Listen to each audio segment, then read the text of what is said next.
Entonces los ejércitos de Madián, de Amalec y del pueblo del oriente formaron una alianza. No, te nos habían dicho que Madián eran un montón de gente y se ha sumado más gente al corillo. ¿Sí?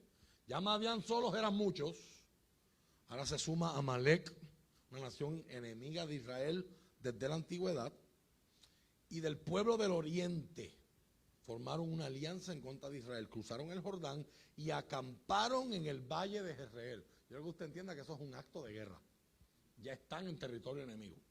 ¿Sí? Entonces, el Espíritu del Señor visitó a Gedeón con poder. La Reina Valera dice, vino sobre Gedeón. Visitó a Gedeón con poder. Gedeón tocó el cuerno de carnero como un llamado a tomar las armas. Y los hombres del clan de Abiezer se le unieron. También envió mensajeros por todo Manasés, Aser, Zabulón y Neftalí para convocar a sus guerreros, y todos ellos respondieron. Después Gedeón le dijo a Dios, si de veras vas a usarme para rescatar a Israel como lo prometiste, demuéstramelo de la siguiente manera. Esta noche pondré una lana de oveja en el suelo del campo de trillar. Si por la mañana la lana está mojada con el rocío, pero el suelo está seco, entonces sabré que me ayudarás a rescatar a Israel como lo prometiste. Y eso fue exactamente lo que sucedió. Cuando Gedeón se levantó temprano a la mañana siguiente, exprimió la lana y sacó un tazón lleno de agua. Luego Gedeón le dijo a Dios, por favor, no te enojes conmigo, pero deja que te haga otra petición. Permíteme usar la lana para una prueba más. Esta vez, que la lana se quede seca, mientras que el suelo alrededor está mojado con el rocío. Así que esa noche Dios hizo lo que Gedeón le pidió. A la mañana siguiente la lana estaba seca, pero el suelo estaba cubierto de rocío. Padre, en el nombre de Jesús, gracias por tu palabra, gracias por la oportunidad de leerla, gracias por la oportunidad de sostener en nuestras manos este milagro que llamamos Biblia. Esta biblioteca que se escribió en un periodo de más de 1500 años, en 3 idiomas diferentes, en 3 continentes diferentes, conteniendo más de 40 autores que vivieron en diferentes momentos de esos 1500 años. Autores de todas las estratas sociales y de todas las clases educativas posibles. Desde gente muy educada y erudita hasta simples campesinos y pescadores con educación rudimentaria. Teniendo eso en circunstancia, teniendo todo eso en mente, todos estos datos en mente, se supone que lo que tuviéramos de frente fuera un reguero, fuera una serie de contradicciones sin sentido, donde uno escribe una cosa, otro escribe otra cosa. Sin embargo, lo que tenemos de frente es una biblioteca cohesiva, que desde Génesis hasta Apocalipsis nos cuenta una historia. La historia del Dios que nos está buscando, la historia del Dios que salva, la historia del Dios que perdona, la historia del Dios que envió a su Hijo para que muriera por nosotros en la cruz del Calvario, y ese Hijo resucitó en gloria al tercer día, ascendió a los cielos, y un día glorioso regresará para darle fin a tu plan maravilloso para la historia y para nuestras vidas. Señor, gracias por el milagro de la Biblia. Pon en nosotros hambre y deseo por leerla, por estudiarla, por aprenderla, memorizarla y meditar en ella, para que el poder y la revelación que hay ahí se puedan hacer realidad en nuestra vida. Señor, danos iluminación hoy para entender el texto. Permítanos mirarnos en este espejo glorioso y que nuestros corazones y mentes puedan estar abiertas y sensibles a la verdad que tu palabra nos quiere enseñar y regalar. Y se conviertan en discos duros, que nuestro corazón se convierta en una tabla donde tú puedes escribir usando las palabras textuales del apóstol Pablo. Que puedas grabar en nosotros la convicción de la verdad y la veracidad que esta palabra y la importancia que tiene para nuestras vidas, Señor. Y regálanos, te suplico, la determinación y la valentía para tomar las decisiones que hace falta tomar en nuestra vida, para que nuestra vida vaya en la misma dirección en la que tu palabra apunta, que podamos estar alineados a ella. Dicho de otro modo, danos iluminación para entender, danos fe para creer y danos valor para vivir. En el nombre de Jesús. Amén. Amén. Se puede sentar. Dentro de esta serie, Dios lo hará otra vez. Hoy predicamos bajo el tema discerniendo su voz. Discerniendo su voz. La última vez que trabajamos este tema y miramos esta historia de Gedeón en un libro de transición, en un libro de anarquía, en un libro que cuenta momentos en la historia donde el pueblo cada cual estaba viviendo de acuerdo a como mejor le parecía, y eso fue una receta para desastre, para desunidad, para ofender al Señor. Dios decide intervenir en la historia después que el pueblo de Israel había estado siendo oprimido por un enemigo fuerte, unos clanes tribales conocidos como Madián, que eran despiadados y descendían sobre Israel cada vez que Israel tenía una cosecha, y la única razón para la que ellos querían a Israel era para que Israel sembrara y ellos comieran lo que Israel con su sudor y su trabajo cosecharon. Entonces, esta gente vivía su vida por allá, saqueando otros pueblos, oprimiendo a otra gente, y cada vez que los judíos tenían, ¿verdad? Todavía en aquel momento de la historia no podemos llamarlos judíos, pero mucha gente hoy lo entiende con este término.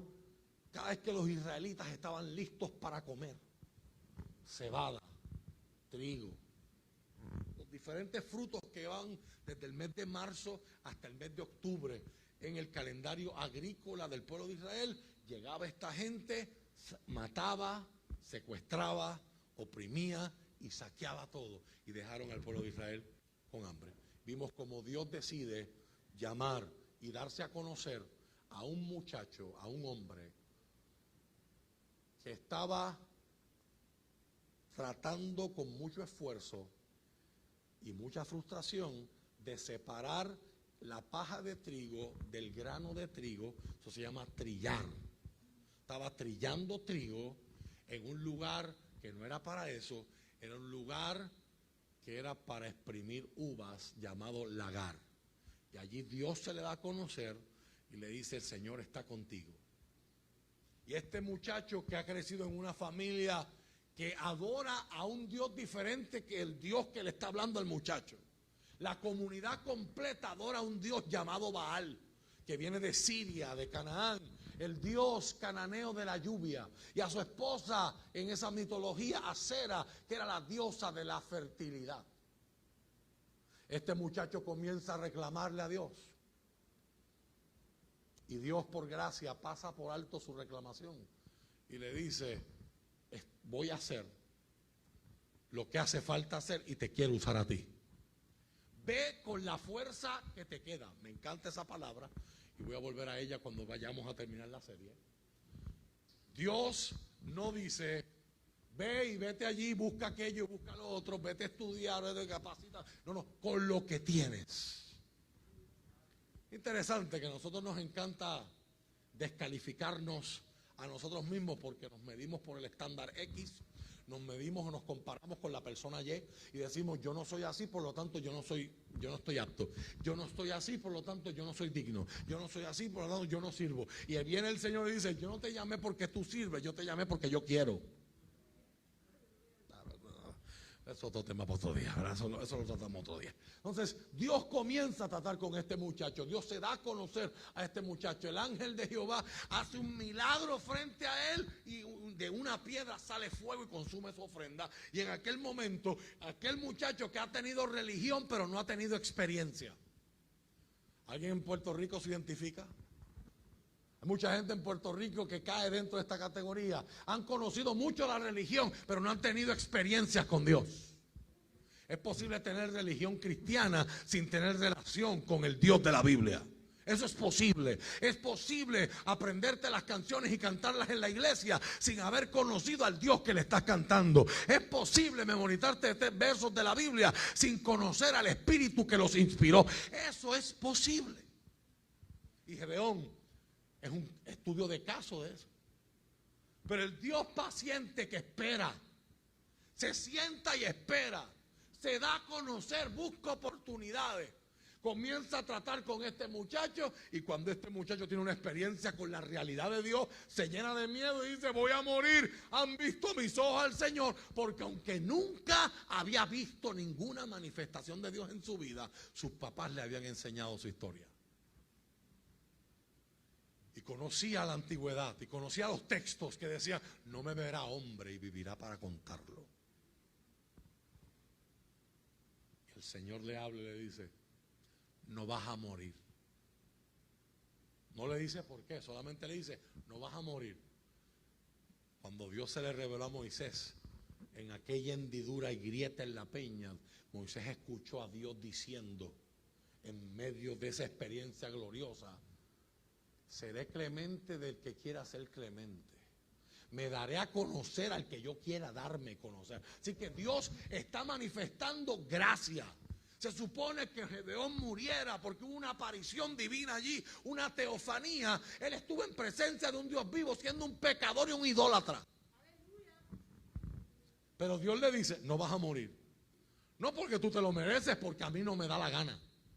Porque quiero tener gracia contigo. Te estoy dando algo que tú no te mereces. Y Gedeón responde construyendo un altar. Qué interesante. Cada vez que Dios se revela en la vida de un ser, de un personaje importante en el Antiguo Testamento, ellos terminan levantando altares. Los altares son lugares de adoración. Los altares son lugares de encuentro. Cuando Dios se revela no solamente para satisfacer curiosidades, no para que usted haga ver a Dios, check. Tenía esto en mi bucket list, ya me puedo morir, ya había Dios. Pero cuando Dios se revela es porque algo va a cambiar en tu vida. Cuando Dios se revela es porque algo que no estaba establecido se va a establecer. Y eso está simbolizado en el altar. Y vimos la última vez que tan pronto comienza una relación con Dios. Note, para mí el altar es el principio de la relación con Dios. Dios dice: qué bueno que me levantaste un altar. Me encanta encontrarme contigo. Estoy celoso. Yo soy exclusivo. Gedeón, si tú y yo vamos a hacer esto y vamos a trabajar juntos, es importante que te entiendas que yo soy exclusivo.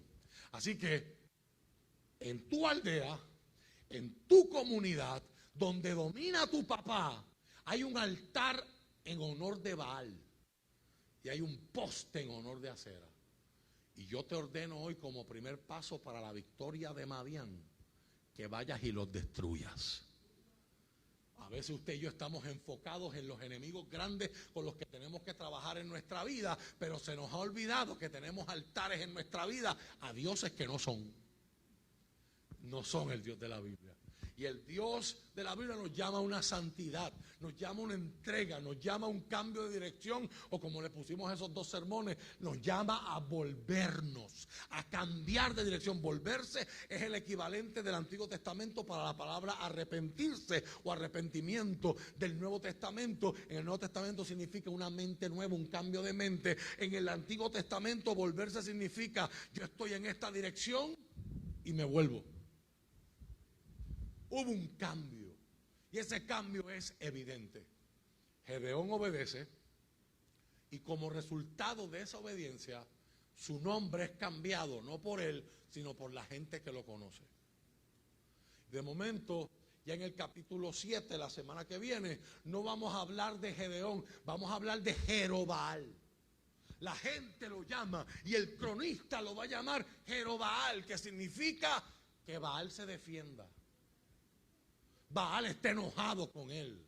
Baal tiene lucha con él. Qué interesante que Dios lo encuentra de una manera y lo primero que Dios hace es cambiarle la identidad y cambiarle el nombre. Eso es bien consistente con la revelación que tenemos en la Escritura, ¿verdad? El apóstol Pablo dice, de modo que si alguno está en Cristo, nueva criatura es. Las cosas viejas pasaron.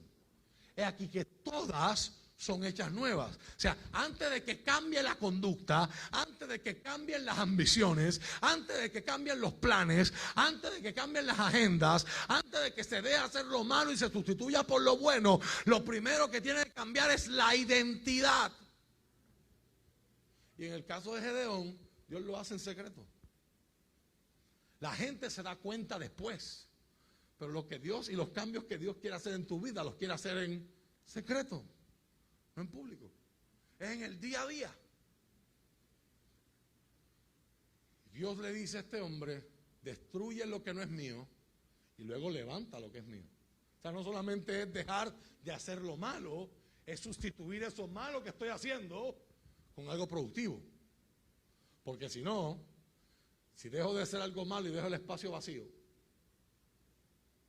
si todos los lunes por la noche era que yo hacía X, Y, Z, que yo sé que a Dios no le agrada, y dejo de hacer X, Y, Z, pero no hago más nada los lunes por la noche, estoy dejando ese espacio disponible. ¿Para qué? Quizás no es X, Y, Z, pero quizás es P, W, S. Que vengan a llenar ese espacio vacío.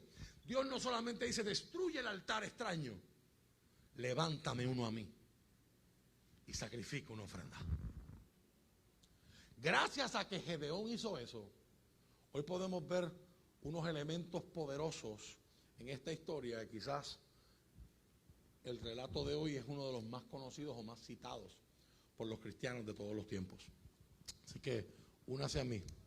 Vamos a mirar este pasaje.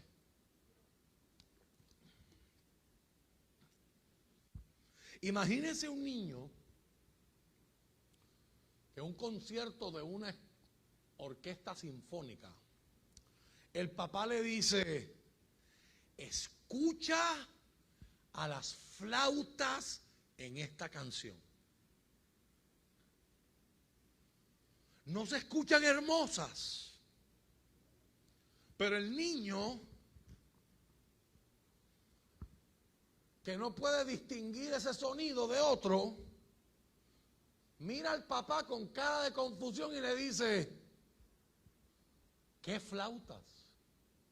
¿O qué es una flauta?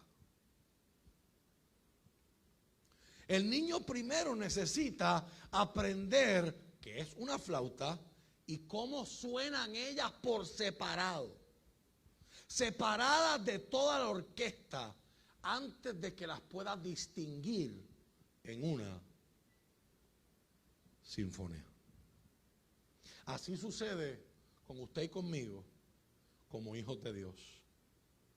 A menos que tomemos el tiempo para escuchar a Dios en los momentos de quietud en la vida, no seremos capaces de escucharlo en la sinfonía o a veces el ruido que se llama nuestra vida diaria.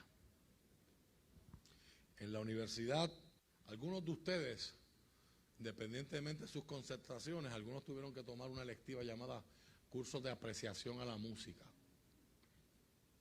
Y este tipo de ejercicio es bien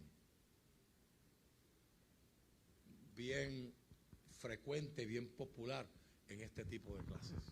¿Okay? Quiero empezar con este ejemplo porque me parece muy apropiado. Si usted nunca ha visto una flauta y usted nunca ha tocado una flauta o escuchado cómo se toca una flauta propiamente o correctamente, ¿cómo la vas a poder distinguir entre medio de una sección completa de vientos? Donde hay clarinete, donde hay saxofón, donde hay trompeta, donde hay trombón, oboe y 20 otras cosas. No los conoces, no conoces cómo distinguir el sonido. El título de este sermón se llama Discerniendo su voz. No es cualquier voz, es S mayúscula, es discerniendo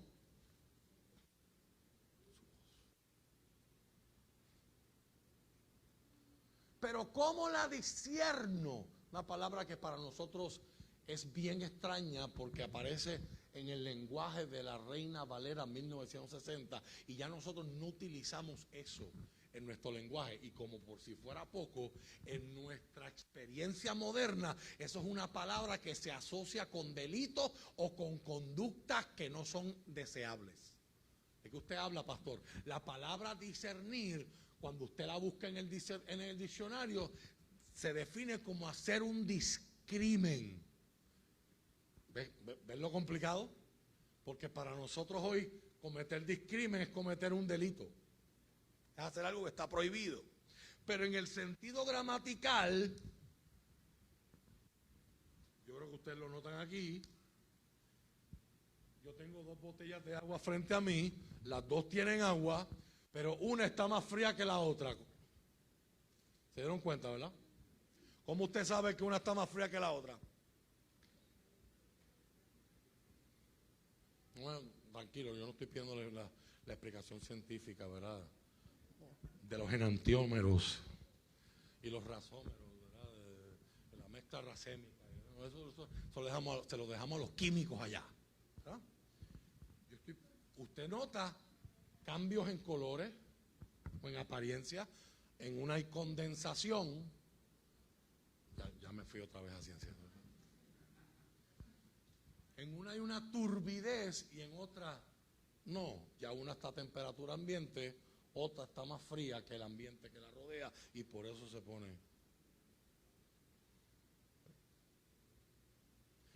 Si yo le digo a usted, beba del agua fría, usted tiene que hacer un proceso de discrimen. Usted tiene 2 botellas, pero usted tiene que decidir entre las 2 opciones. ¿Cuál es la fría? Y usted, si ya usted sabe por experiencia propia, porque ya has ido a un garaje, ¿verdad? Y antes de echar gasolina a tu carro, fuiste a un supermercado, fuiste a un colmado y querías agua fría y cogiste la primera y cuando la bebiste te diste cuenta que la acababan de poner en la nevera. Y tú la pagaste como agua fría, pero no estaba fría. Con el tiempo aprendiste, tengo que mirarlas, tengo que tocarlas, tengo que discernirlas, tengo que decidir entre varias opciones y para eso tengo que hacer discrimen. ¿Ve que hacer discrimen no siempre es malo?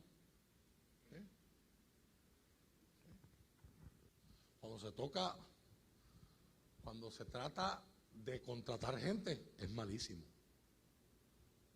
Ahora, todas las agencias este mes van a estar haciendo discrimen del legal y probablemente en el mundo caído que estamos viviendo del ilegal también. ¿Por qué? Porque ya el PUA se acabó ayer. ¿Sí? Y ya el desempleo extendido se está acabando por ahí. Por lo tanto, los que no aprovecharon los billboards de Burger King de que estamos a 8.50 con plan médico y venga la avalancha de gente a buscar trabajo, se supone, no sabemos, estamos viviendo en un nuevo mundo donde todo es una sorpresa, pero se supone en teoría que la gente se dé cuenta que la matemática que antes le funcionó en la pandemia, yo gano más en casa que trabajando, pues quizás eso se va a invertir, tengo que ir a buscar trabajo, quizás vuelvan al fast food y que ya quizás se dan cuenta que ya no estamos incluyendo plan médico. No, eso era la pandemia. Ya no estamos pagando la 8.50 la hora o a 15 pesos la hora. No, eso era la pandemia. Ahora es otra cosa. Y de momento tú tienes 5 plazas disponibles y hay 50 personas solicitando esas plazas. ¿Qué tienen que hacer los managers? ¿Qué tienen que hacer la empresa? La empresa tiene que ¿qué? Discriminar. Porque tengo que contratar 5, pero 50 quieren el puesto. ¿Cómo discrimino? Mándame un resumen. Haz una entrevista. Y esa es la manera en que una empresa, asumiendo que todo esto está ocurriendo correctamente y en un mundo ideal. O sea, mira, este es hijo de fulano. Esas cosas, dejándolas fuera, en un mundo de pecado, están discriminando. ¿Sí? Discerniendo su voz implica que hay otras voces en nuestra vida. ¿Cómo la reconozco? ¿Cómo la filtro? ¿Cómo la distingo en medio del ruido y de las otras voces en mi vida que quizás no son malas, pero tienen otro sonido en esa sinfonía de la vida? Este es el tema del que hoy me gustaría reflexionar con ustedes. Quiero comenzar enseñándote algo muy importante. Lo mencioné en el culto del viernes, en la transmisión. Hay una diferencia en lo que se conocen como versos prescriptivos y versos descriptivos en la Biblia.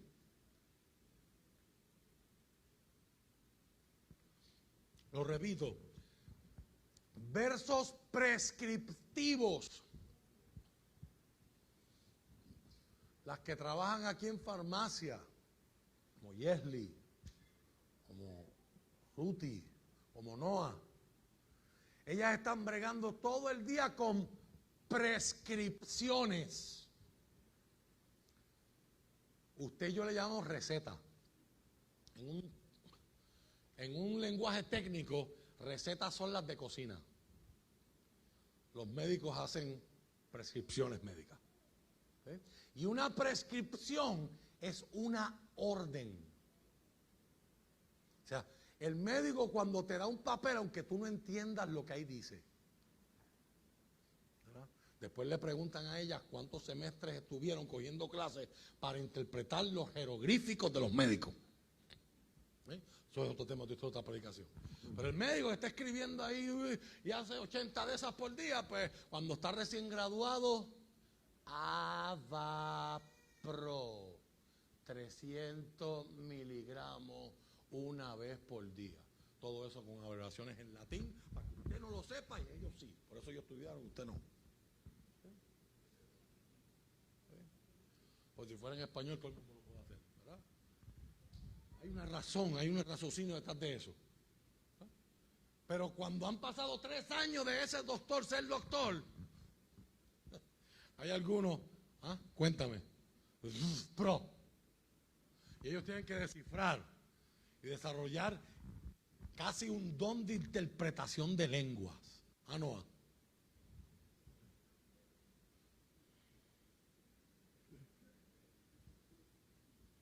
Y a veces usted los ve detrás del recetario. ¿Usted entiende lo que dice aquí? Porque ellas no pueden decir, mira, ¿sabes qué? Él hizo una línea, Tilenol. No. Porque ese papel es una orden.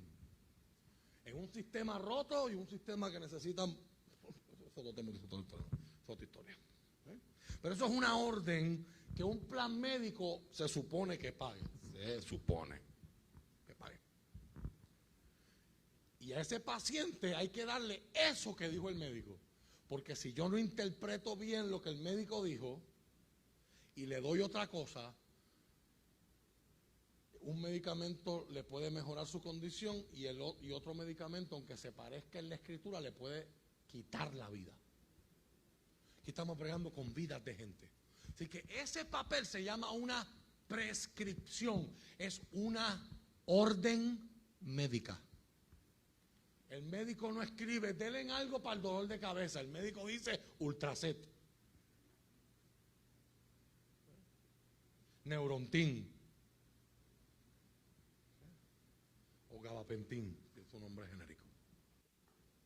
Y el farmacéutico procesa y usted va y le dan un potecito que lo que le falta es que el potecito tenga una bocina. Se lo ponen en letras bold. Esto te lo tienes que... Entonces, por si fuera poco, ahora no te entregan la receta, ahora tienes que ir y el farmacéutico te orienta para asegurarse. Mira, esta pastilla, señor Jiménez, señor Rodríguez, te la vas a tomar todos los días por la mañana. ¿Sábado y domingo también? Sí, sábado, todos los días. Y usted se ríe, pero cuando hay personas que beben 15 medicamentos, 20 medicamentos, 10 medicamentos, es fácil que haya una falta de coordinación. Hay pastillas que son todos los días y hay otras, esta es un día sí, un día no. La cosa se puede complicar. ¿Okay? Pero una prescripción es una orden. ¿Por qué es importante que usted vea esto? Porque no todos los versos que hay en la Biblia son órdenes. Cuando hablamos de versos prescriptivos, estamos hablando de versos que están diciéndote, haz esto. Los que estudian la palabra con nosotros todos los martes saben que una de las preguntas más importantes que nos hacemos a la hora de discutir la Biblia es, ¿qué nos invita a hacer? Una palabra bien gentil, una palabra bien cortés, una palabra bien inclusiva. Nos invita. En la realidad, la Biblia no invita, la Biblia ordena. Nosotros, la iglesia, queremos caerle chévere a la gente y que la gente nos intimide, ¿verdad? ¿Qué nos invita a hacer? Pues honra a tu papá y a tu mamá. La Biblia me está invitando. Así que se llama sugerencia. ¿Cuántos aquí se saben las 10 sugerencias de la Biblia? Nadie habla de las 10 sugerencias. La gente habla de los 10 mandamientos. ¿Por qué son mandamientos? Porque son órdenes. Si tú vas a honrar a Dios y Dios va a ser tu Dios, Dios espera que tú cumplas esos 10. Son versos prescriptivos. Pero también hay versos descriptivos. Cuando yo crecí en la iglesia, escuchaba mucho este ejemplo. Predicadores hablaban y decían, tenga cuidado con eso de, en su tiempo devocional, abrir la Biblia y diga, donde me caiga el dedo ahí es que Dios me va a hablar. Yo me acuerdo que daban el ejemplo que decía, abrían la Biblia, cuando ponían el dedo decía, Judas se ahorcó.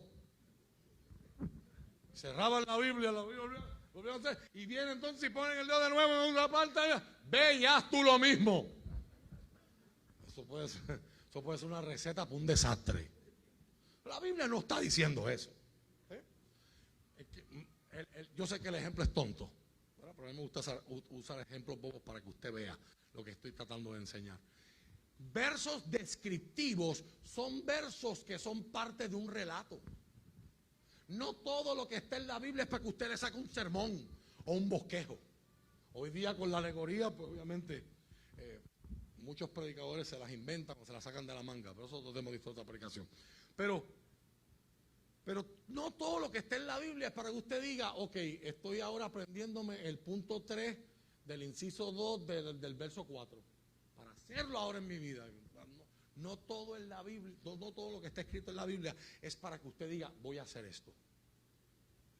Los versos con los que estamos de frente hoy son versos descriptivos.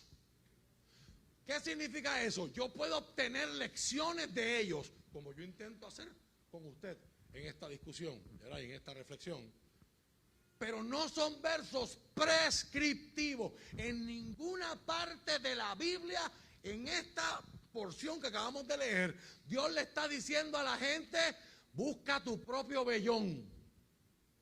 Y no estoy hablando de este vellón, estoy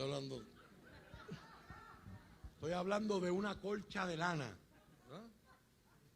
Un vellón era, en aquel tiempo, tampoco es la moneda que nosotros conocemos hoy, el níquel. Un vellón era, a veces los ganaderos de ovejas lograban afeitar. La palabra bíblica es trasquilar, pero esquilar, y sacaban una sola pieza de lana, tipo colchón. O sea, no se les partía lo que estaban haciendo de piel, de la lana de la oveja, salía de una sola pieza. Eso valía más que obviamente si era una cantería, si eran cantitos de lana. La idea era que si era alguien que sabía, pues tú vas a tener varios vellones. Y ese vellón se puede utilizar desde para arroparte y darte calor en la noche, como para teñirlo y hacer piezas de ropa. Vaya conmigo otra vez al verso 33, porque el verso 33 nos da una información interesante y nos dice que todavía no se ha resuelto el problema, sino aparentemente se está poniendo peor. Yo no sé cuántos de ustedes le ha pasado eso en su vida, que usted se vira a Dios para buscar ayuda, usted acude al Señor, usted acude al cielo para buscar ayuda, y usted le dice al cielo: Señor, mi problema es Madián. Madián me quita mi alimento. Madián me tiene débil. Madián es alguien demasiado numeroso. Yo no puedo meterle mano. Pero ¿cuál es la promesa que Dios le da a este hombre? Los vas a vencer como si fueran uno. ¿Se acuerdan? Y después que este hombre empieza a acercarse a Dios y empieza a limpiar los altares y a destruir los altares que no eran correctos y a levantar los altares correctos en su vida, ¿qué es lo que pasa? No se levanta Madián nada más, se levanta Madián con Amalek y con los pueblos del oriente. ¿Cuántos hoy llegaron aquí a alabar al Señor y se les ha hecho difícil? Porque mientras más tú te acercas al Señor, los problemas en vez de disminuir aumentan. Y usted pensaba, usted dice: mamá, ay, que el pastor acaba de hacer Gedeón, que no tiene que ver nada contigo, no tiene que ver nada conmigo. Y no te has dado cuenta que tú te estás enfrentando no solamente a Madián, sino que Madián buscó refuerzos. Madián hizo alianza, y cuando yo voy a la Biblia me doy cuenta que cada vez que Dios está a punto de aparecer, cada vez que Dios está a punto de libertar, cada vez que Dios está a punto de hacer un acto de salvación, el enemigo, antes de que eso ocurra, aparenta aumentar su despliegue de fuerza para que usted se intimide, para que usted desista, para que usted se dé cuenta y usted diga: no vale la pena buscar al Señor, esto fue un error. Yo acabo de romper el altar de Baal, yo acabo de romper el altar de Acera, yo acabo de levantar un altar a Dios. ¿Y cuál es mi premio? Ahora viene más gente. Antes me iban a dar entre 5,000 y ahora vienen 10,000 por ahí. Yo quiero, ojalá que usted haga la conexión y te des cuenta cuántas veces decimos: Señor, este mes lo voy a separar para ayunar. Y pareciera ser que en el infierno alguien apretó un botón de pánico en la cámara que te tiene registrado. Pues ibas a ayunar por el problema que hay financiero, y de momento se dañó el carro, de momento hay problemas en el trabajo, de momento hay problemas en el matrimonio, hay problemas con los hijos. Se multiplicaron tus enemigos. En el libro de Apocalipsis, en el capítulo 12, hay una expresión profética que va por esta línea, y dice el autor Juan, registra a alguien diciendo: ay de los moradores de la tierra, porque ha descendido sobre ellos Satanás con gran ira y furia, porque sabe que le queda poco tiempo. ¿Por qué a Satanás le queda poco tiempo? Porque el dragón ya fue derrotado en el cielo, y en la cruz de Cristo fue aplastado en la tierra. Y el dominio de Satanás perdura mientras Cristo no aparezca. Pero el apóstol Pablo le dice a los cristianos para animarlos: de aquí a pronto el Señor pondrá a Satanás debajo de tus pies. Dale un codazo a alguien y dile: resiste, persevera, continúa, acércate a Dios. Los problemas no te están diciendo que Dios no está contigo, te están diciendo lo contrario. Se han levantado ataques del infierno para que dejes de leer, para que dejes de orar, para que dejes de ayunar, para que te intimides y digas: no vale la pena buscar a Dios, porque cada vez que busco a Dios mis enemigos se multiplican. Pues ¿sabes qué? Hace tiempo que yo decidí que no quiero tener a Satanás en mi lista de contactos en el teléfono, y que mucho quiero que le esté dando like a mis publicaciones y like a mi vida. A mí no me interesa tener ese individuo contento, a mí me interesa agradar al Señor, y para eso romperé los altares en mi vida que tenga que romper, y levantaré los que tenga que levantar, porque yo creo que Dios en este tiempo puede volver a hacer cosas que mi generación vio, pero que esta nueva generación no ha visto y necesita ver. Que Puerto Rico todavía tiene que darse cuenta que hay buenas noticias, que en Belén volvió a haber pan, que hay otra vez pan en la casa del pan, que todavía Dios no ha cambiado, que todavía siguen los milagros, sigue el poder de Dios, que Dios sigue haciendo cosas maravillosas y cambiando gente. Pero eso ocurre cuando la iglesia vuelve a la santidad del Señor, a buscar su rostro. Aunque mis enemigos se multipliquen. Si usted lee solamente el verso 33 y se queda ahí, va a haber un panorama de intimidación, de inconveniencia, de abuso y de derrota. Pregúnteme, ¿qué viene? Pregúnteme, ¿qué viene? Mira el verso 34. Dios no se queda de brazos cruzados. Madián se juntó con Amalek, Madián se juntó con los pueblos del oeste, con los pueblos del oriente, mejor dicho. Pero entonces, Gedeón está buscando al Señor, pero el Espíritu de Dios no había venido sobre él. En el Antiguo Testamento nunca se va a decir que alguien fue lleno del Espíritu, porque el Espíritu de Dios se va a ver como una fuerza empoderadora. Se va a ver no como la tercera persona de la Trinidad, así nosotros lo vemos en el Nuevo Testamento, donde Dios lo reveló en el día de Pentecostés. Sino que en el Antiguo Testamento la gente va a ver el Espíritu de Dios como la fuerza ejecutiva de Dios, el poder que hace que Dios esté manifestado. O sea, ellos decían, yo no veo el viento, pero cuando el viento sopla, veo las ramas, veo las hojas de los árboles que empiezan a moverse. Veo la acción del viento. Y esa es la palabra para espíritu. Espíritu es aliento, viento, soplido. Es la señal inequívoca de que Dios está y Dios está haciendo algo. Por lo tanto, como ellos no tienen el lenguaje y no tienen los escritores de los libros, ¿verdad? Y hemos argumentado más anteriormente en la serie que probablemente estos escritores son profetas. Están mirando la historia desde la óptica de las intervenciones de Dios y sus actos de salvación en este periodo de transición llamado el libro de los jueces. Ellos no tienen a su disposición, no tienen la conceptualización de que Dios puede llenar a alguien y tomar la vida de alguien por completo. Por lo tanto van a decir, el Espíritu de Dios vino. La Reina Valera va a decir, vino sobre Gedeón, la nueva traducción viviente, tratando de que nosotros lo entendamos más. El Espíritu del Señor se apoderó de Gedeón.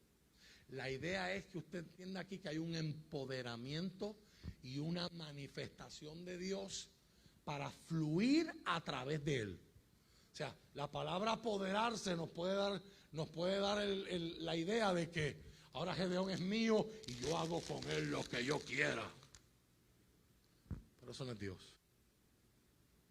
Ahora, si usted se pone en las manos de Satanás,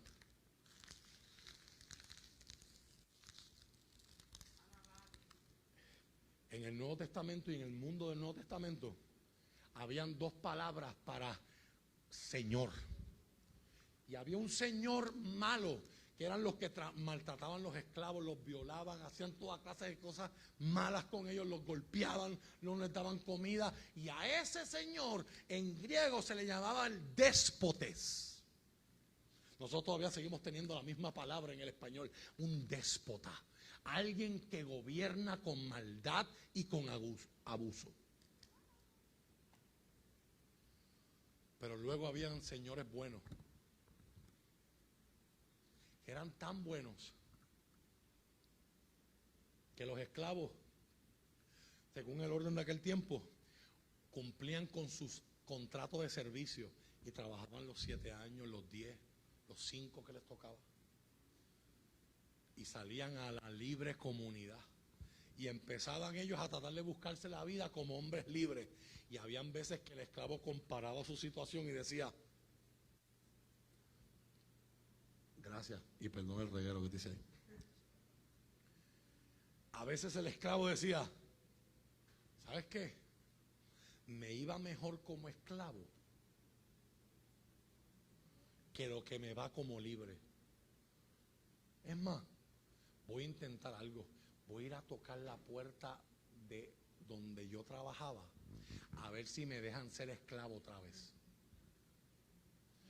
Esto en nuestra cultura es una loquera. Nadie quiere ser esclavo. Todos somos supuestamente libres en esta cárcel invisible que en una película llamaba Matrix y que la Biblia llama pecado. Nosotros tenemos de historia, otra predicación.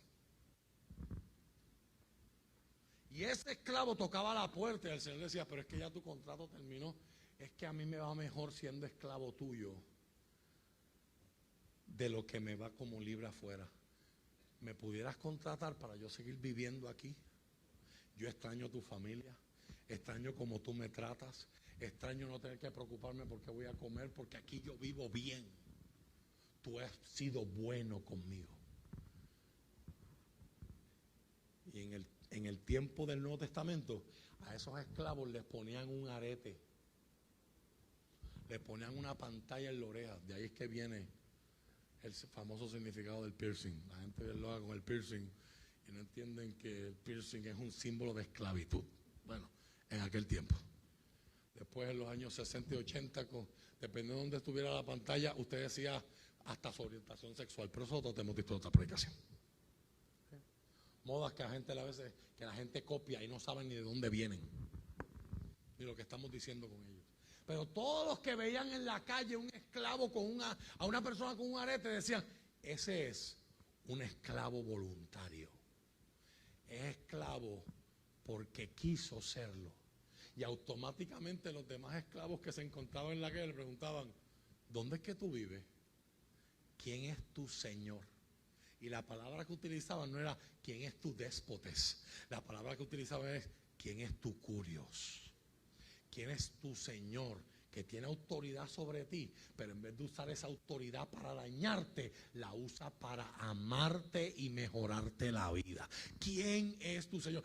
Todos los cristianos hoy, cuando escuchamos a Pablo diciendo, les escribe Pablo, el siervo de Jesucristo, la palabra que Pablo usa y que se traduce en español como siervo, es la palabra esclavo. Pablo está diciendo, yo soy un esclavo voluntario, porque Cristo conmigo ha sido tan bueno que la forma más libre de vivir mi vida es siendo esclavo de Jesucristo.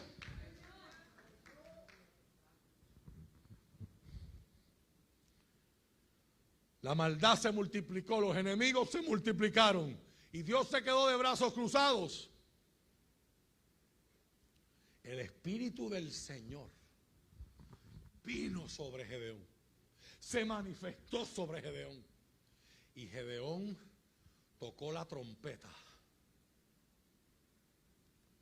Rafael Uciel, me buscas la trompeta, me buscas el cuerno que estabas usando ahorita antes del culto, que el culto empezara, me lo buscas por favor.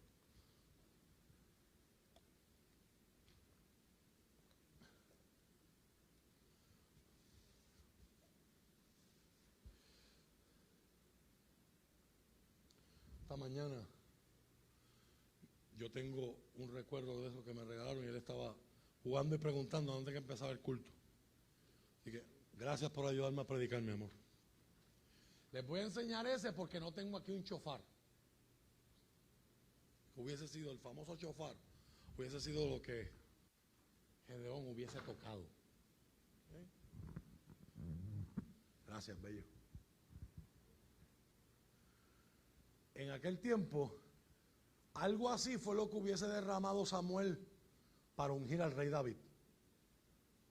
En aquel tiempo, los cuernos se convertían en huecos y se utilizaban como frascos en tiempos donde no había cristal o no se sabía manipular, ¿verdad?, artesanalmente el cristal para hacer frascos, ¿verdad?, o el barro, etcétera, por su fragilidad. Esto se podía caer, no le pasaba nada, ¿verdad?, era más duradero, era más durable. ¿Sí? Lo que tengo es esto, pero imagínense algo más grande y es el cuerno de carnero. ¿Sí? Es el chofar. El chofar daba un sonido. El apóstol Pablo hace referencia a eso, hablando del mensaje de la iglesia hoy día. Y Pablo dice, si la trompeta no diera un sonido correcto, si la trompeta diera un sonido incierto, ¿quién se prepararía para la batalla? Pablo está haciendo referencia como judío a algo que él sabe que los judíos entienden. En aquel tiempo, como usted se imaginará, esto no tiene llaves o clavijas como tiene el saxofón de Rowley. O sea, yo no le puedo pedir a un chofarista, dame un sol ahí. ¿Sabes que en la iglesia eso es por fiebre?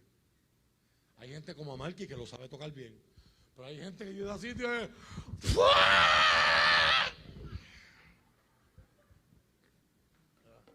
Entonces, y si un montón de esa gente se junta juntos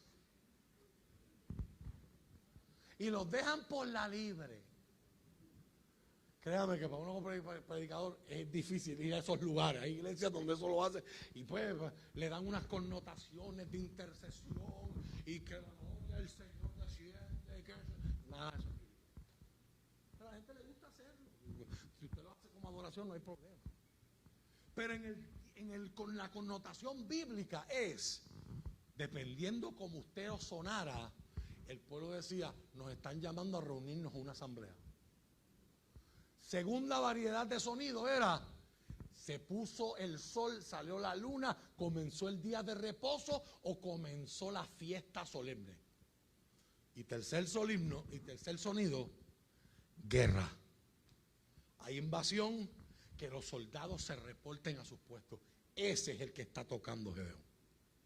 Pablo dice, si usted no da el sonido correcto,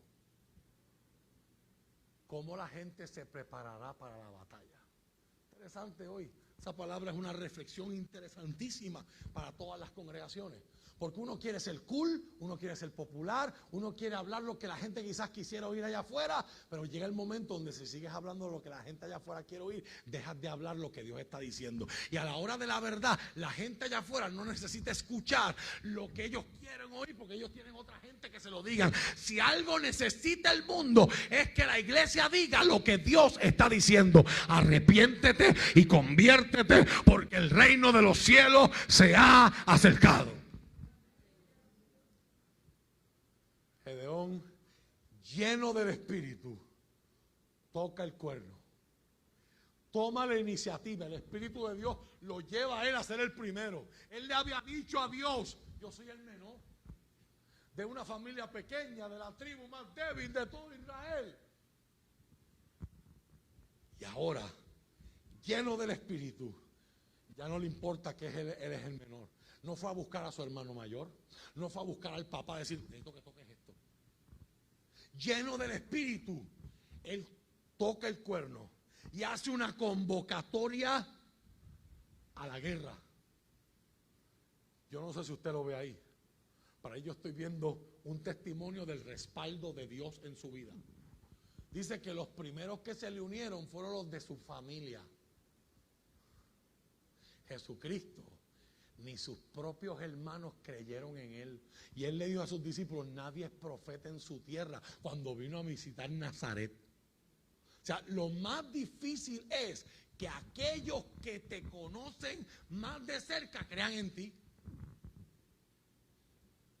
Esto es algo que quizá usted nunca lo entenderá. Pero para Gaby y para Fife, no es lo mismo escucharme predicar que para usted. Porque para ellos yo soy su hermano.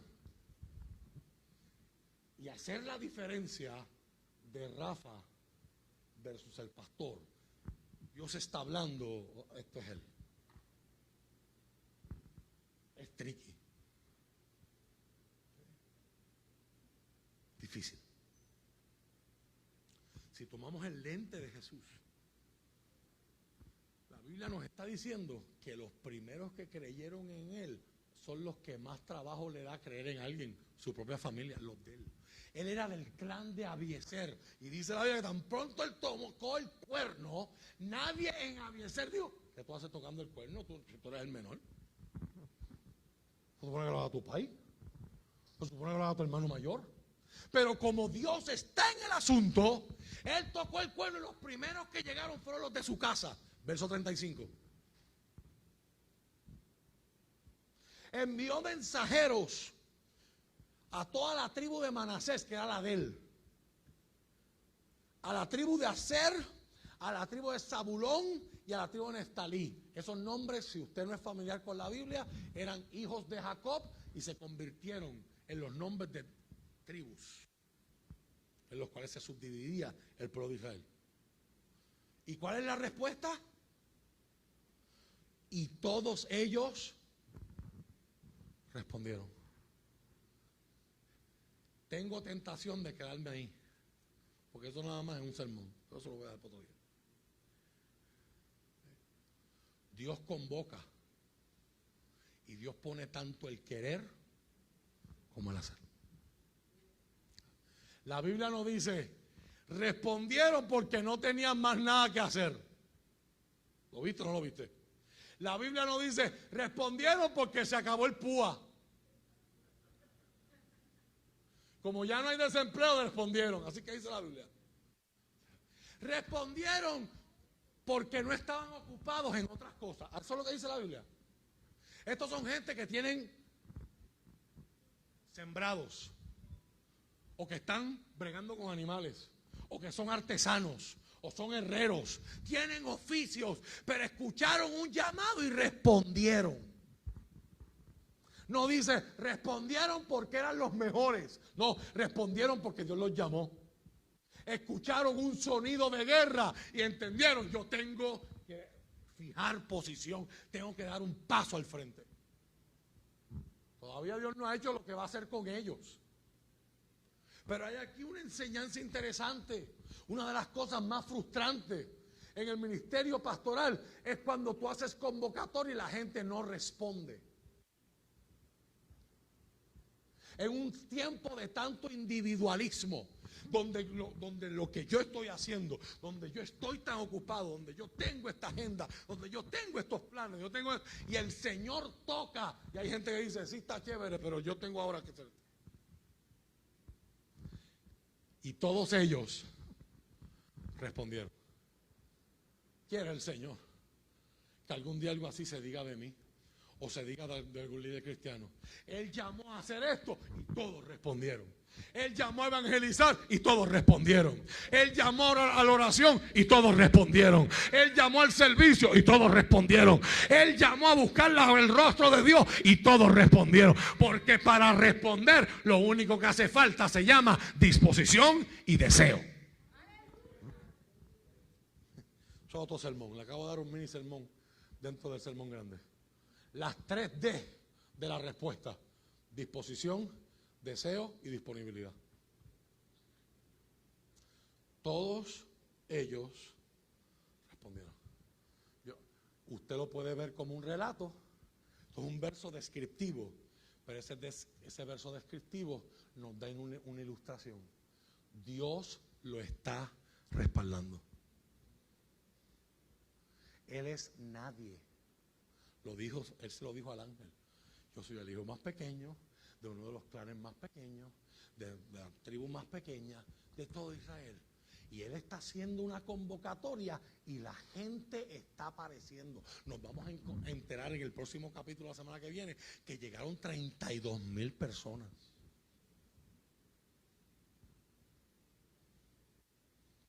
$32,000. Y al lado de Madián eran poquitos. Pero en los ojos de Dios eran demasiados. Venga la semana que viene, que en la Biblia están pasando una de cosas maravillosas.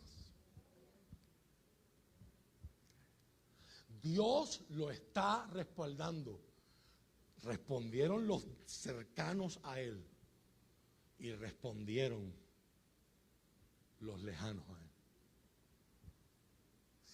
Si hay gente en tu familia que no cree en ti, que no cree en tu cambio, yo sé que hay gente ahí que lucha con esto, porque su familia es católica, y hay gente que se le da problemas en Puerto Rico ver que alguien sea cristiano sin ser católico. Y hay familias donde lo han llevado al punto de estar deshonrado esta casa. Y tienes que caminar tu vida bajo una nube de testigos porque tan pronto haces algo que es incorrecto, chacho, y eso que tú vas a la iglesia. ¿Alguien quiere testificarme?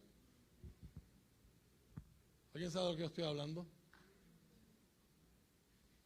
Recibe consuelo en el hecho de que Jesús te entiende, porque los hermanos de Jesús, ninguno creyó en él. Le dijeron, vete de este pueblo, vete de aquí, nos estás avergonzando.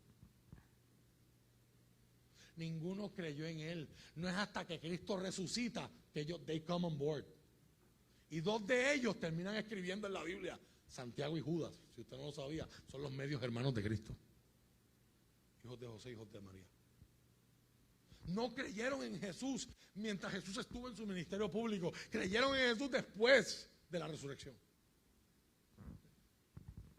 Hay gente que no va a creer en ti la primera vez, a menos que Dios trate con ellos.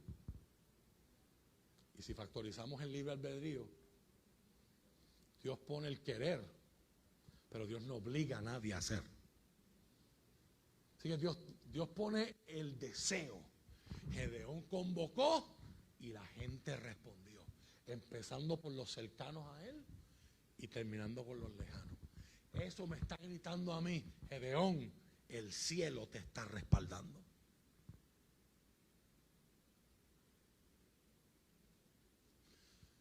Llegamos al verso 36.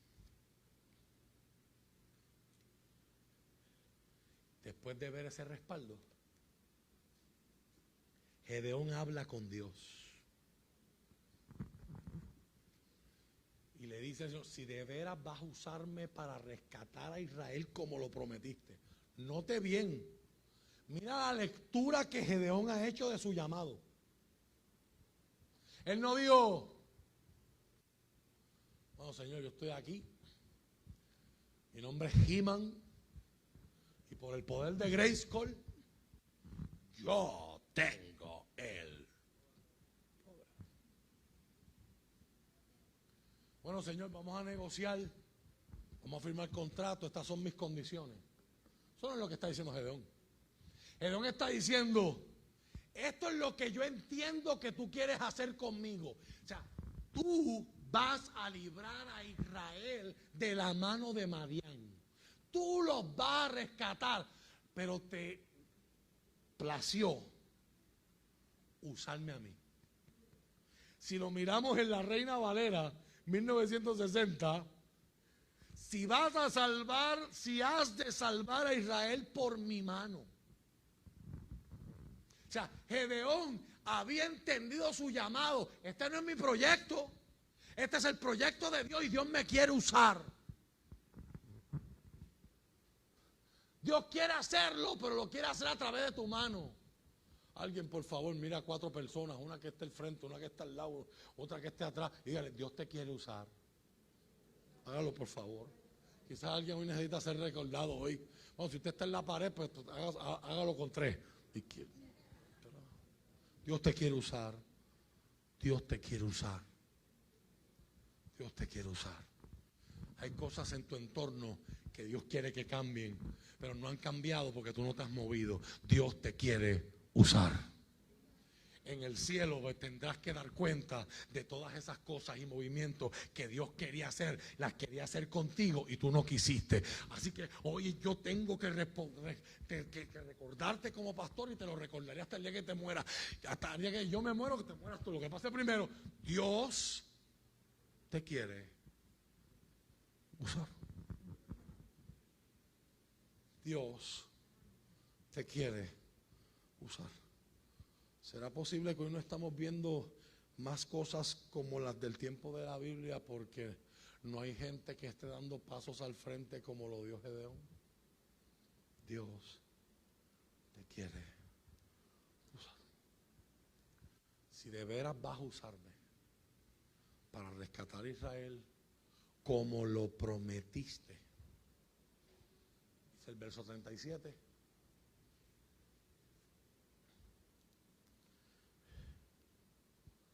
Demuéstramelo de la siguiente manera. Esa palabra demuéstralo es la palabra nasá en hebreo. En la Nueva Versión Internacional se traduce como probar, como examen. En la King James Version se traduce como probar. Se traduce como examen, tratar, probar, tentar, evaluar, poner a prueba y poner a examinación.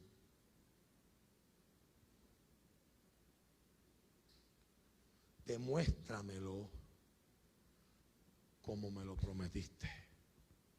Demuéstramelo como me lo prometiste.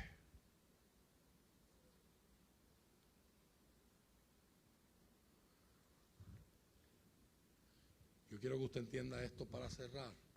El vellón y el experimento no es un verso prescriptivo que le dice a los creyentes que tenemos que estar poniendo señales a Dios para todo. El vellón, el examen con el vellón, lo que revela es la falta de fe que tiene Gedeón todavía. Y la Biblia no hace ningún comentario negativo, porque la Biblia sabe de la misma manera que usted y yo venimos de Baal y ahora estamos en Cristo, que desarrollar fe toma tiempo. Pero quiero que hagan la conexión entre el verso 36 y el verso 37. Gedeón ya estaba claro lo que Dios quería de él. El problema es que todavía Gedeón no confía. Danielita no sabía de lo que yo iba a predicar. Pero ¿con qué empezó el culto esta mañana? Dígame usted si el Espíritu de Dios no está trabajando con esta iglesia en esta mañana. El vellón no es por causa de Dios, es por causa de Gedeón. Gedeón no tiene la fe suficiente como para ir hacia adelante, aunque ya hizo la convocatoria inicial. Pero está buscando más evidencia, está buscando más confianza, está buscando más seguridad. O sea, el trabajar con el vellón, it's more about second guessing God's direction instead of seeking it. En vez de buscar la dirección de Dios, está dudando de la dirección en la que Dios lo lleva. Es importante que usted y yo entendamos esto en blanco y negro. Esto no es una receta, esto no es una prescripción para que nosotros tratemos con Dios así.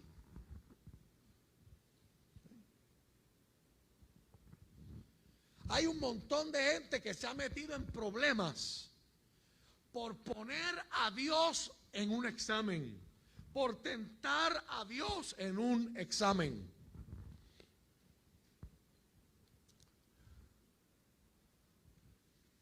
Deuteronomio 6:16, para darle un ejemplo.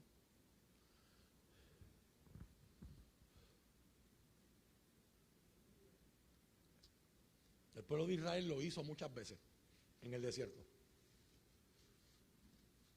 No pongas a prueba al Señor tu Dios como lo hiciste en Masá. Esto no es lo que está haciendo Gedeón.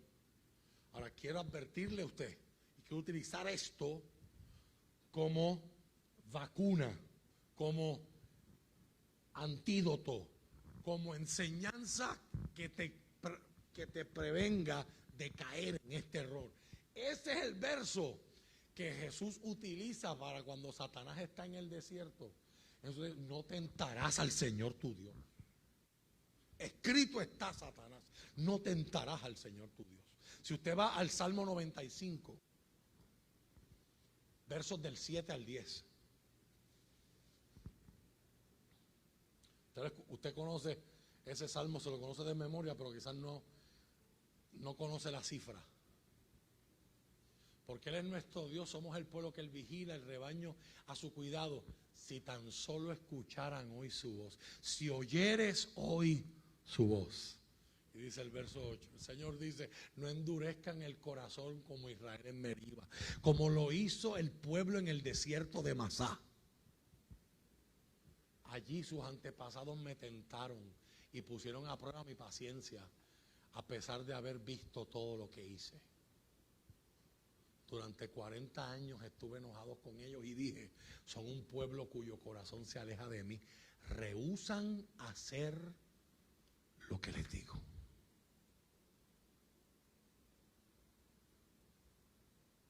Pero eso no solamente es del Antiguo Testamento.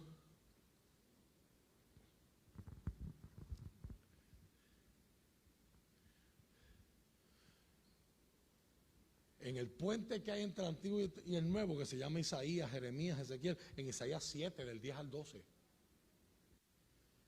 encontramos a Dios hablando a través del profeta, diciendo lo siguiente, hablando acerca de lo que es poner a Dios a prueba. Más tarde el Señor envió al rey Acaz el siguiente mensaje. Acaz, pídele al Señor tu Dios una señal de confirmación. Hazla tan difícil como quieras, tan alta como los cielos o tan profunda como el lugar de los muertos, el Seol. Pero el rey se negó. No, dijo el rey, no pondré a prueba al Señor así.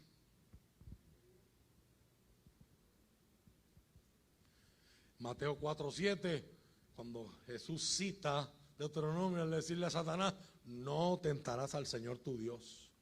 Cuando vinieron los fariseos, Marcos capítulo 8, versos 11 y 12, ya esto lo leímos en la escuela bíblica.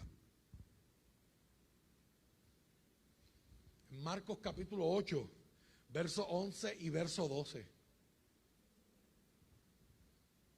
Los fariseos vinieron a discutir con él y dice, para ponerlo a prueba exigieron que les mostrara una señal milagrosa del cielo que demostrara su autoridad. ¿Y qué hace Jesús?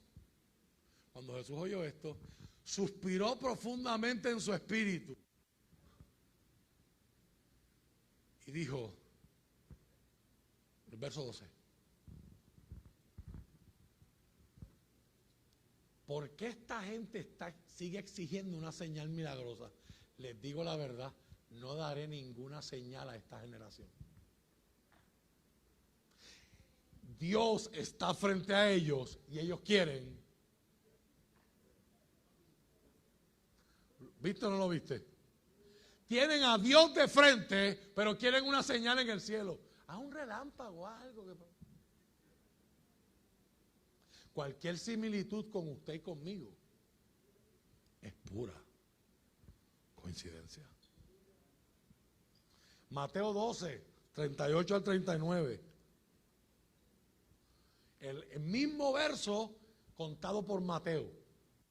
Mateo capítulo 12, verso 38. Un día algunos maestros de la ley religiosa y algunos fariseos se acercaron a Jesús y le dijeron, maestro, queremos que nos muestres alguna señal milagrosa para probar tu autoridad. Y Jesús responde, solo una generación maligna y adúltera exigiría una señal milagrosa, pero la única señal que les daré será la señal del profeta Jonás. Jonás estuvo 3 días en el vientre del pez y Jesús estaría 3 días enterrado en la tumba. Y al tercer día saldría. Esa era la señal. Juan 12:37 dice, y después de haber visto todos estos milagros, todavía no creían en él. Pablo hace referencia a lo mismo, 1 Corintios 1:22, porque los judíos demandan señales y los griegos buscan la sabiduría.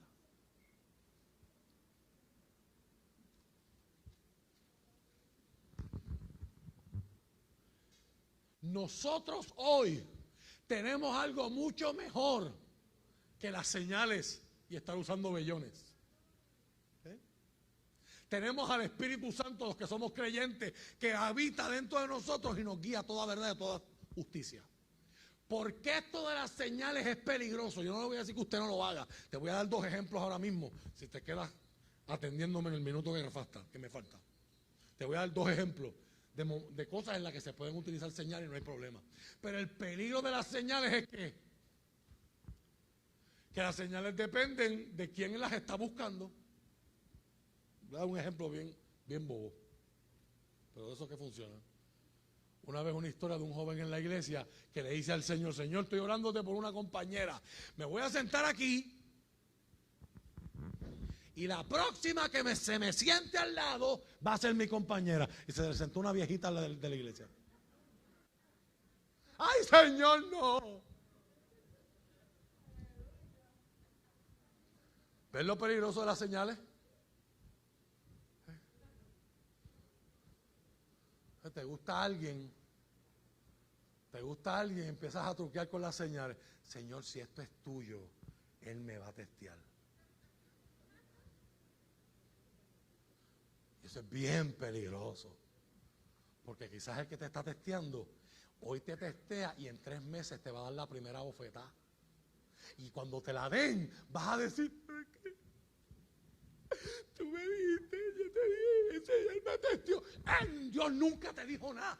Tú dijiste, tú te creíste, tú te hiciste las señales y tú definiste las reglas del juego para que las cosas salieran como tú querías y no como Dios. Se van los amenes y se van los glorias a Dios. Si es tuyo, que me cojan en este empleo.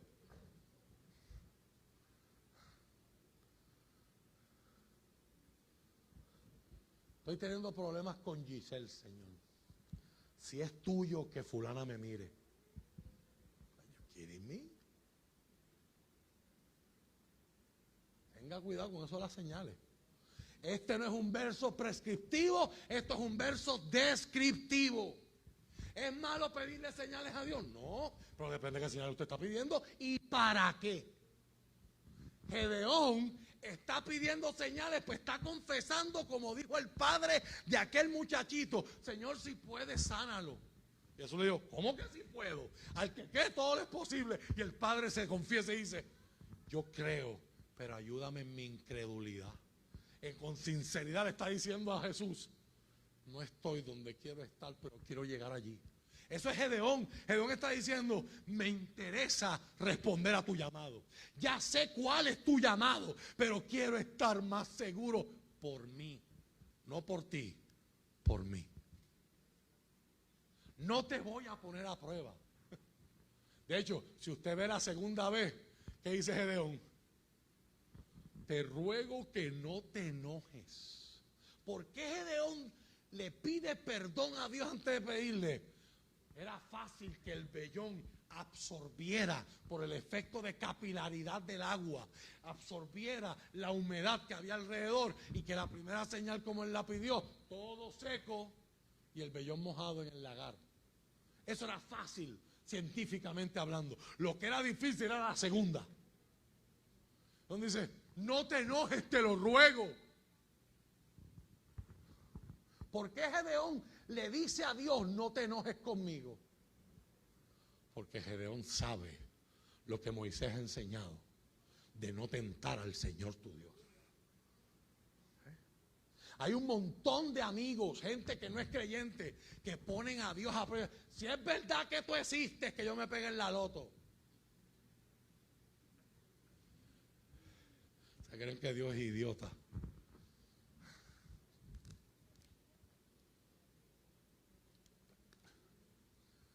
El Dios del universo, y usted quiere que Él se rebaje a meterse en el tubo de ensayo de la probeta de la que tú quieres hacerle una pruebita a Él, para ver si tú crees o no crees. Cuando Él ya te ha dado la creación del mundo, los cielos cuentan la gloria de Dios y el firmamento anuncia la obra de sus manos. Que nuestros antepasados indígenas no tenían cultura, no tenían escolaridad, no tenían educación que usted y yo tenemos, pero tenían que llegar a la conclusión: si esto existe es porque lo hizo Yuquillo. Tiene que haber sido alguien más grande que nosotros. Esto no sale solo, esto tuvo que haber salido de alguna parte. Los cielos cuentan la gloria de Dios y el firmamento anuncia la obra de sus manos. Dios te ha dado la revelación general, que se llama la creación. Dios te ha dado la escritura, que es la revelación específica, y nos ha dado la revelación perfecta del mismo, que se llama Jesucristo. El que me ha visto a mí, ya ha visto a mi Padre. El que me escuchó a mí, ya ha escuchado al Padre. Por lo tanto, el creyente tiene maneras de discernir la voluntad del Señor. Tenemos la Biblia, tenemos el Espíritu Santo, que nos guía a toda verdad y a toda justicia. Ahora bien, la Biblia no siempre es específica en cuanto a la aplicación de los mandatos del Señor. Por ejemplo, Dios nos llama a servir, pero no nos dice específicamente en dónde y en qué capacidad. Usted puede utilizar señales ahí. Señor, quiero obedecerte.